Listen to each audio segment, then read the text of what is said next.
What a waste of time, the thought crossed my mind. Well, I started my education path about 13 years ago. Back then, I was a networking and wireless instructor in the Army, where I was in charge of training all the Army units. I loved the idea of instructing, as it was always a pleasure to see people coming in with no knowledge and living with it. It also encouraged me to find new ways to convey messages and ideas. The reason I'm here is ever since I joined the startup world about 4 years ago, I was always approached by fellow entrepreneurs with questions like, how do I convey my message? How do I sell it to investors? How to tell a story? Or how do I deal with questions and objections? It got me thinking. As for me as an instructor, it was always challenging to find new ways to intrigue people, especially these days where the attention span is much shorter and people have ubiquitous ways to obtain knowledge. I have delivered a workshop called Effective Presentation Skills for many years for the corporate world. But then I realized that a lot of it is transferable to the startup world, where you also need to convey messages, retain audience focus, inherit certain concept, and most important, get them to connect to you.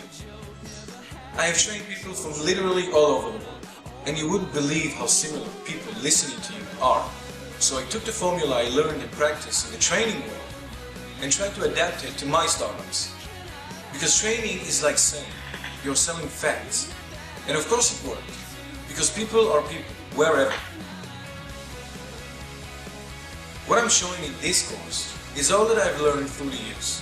The main objective is to make you feel more aware of what happens when you pitch, how the audience is reacting to certain things you do, whether you're aware of it or not.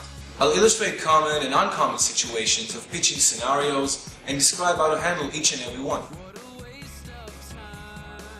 Let's set something in stone. There is no right or wrong when it comes to pitching. If someone told you that, I'm afraid they didn't know you. Everyone has their own style and capabilities. And another thing I want people to take from this course are options. I'll provide many things. Some are obvious and some are really esoteric. And students will be able to choose what they want to focus on. You can't become a perfect pitcher overnight. But as in the startup world, it helps if you can focus on a specific thing you want to improve or achieve. What I love mostly about this workshop is that it's an open discussion rather than just methodologies and techniques. So I encourage my students to always challenge me about situations that happen to them or someone else. That's actually a technique I'm discussing at length.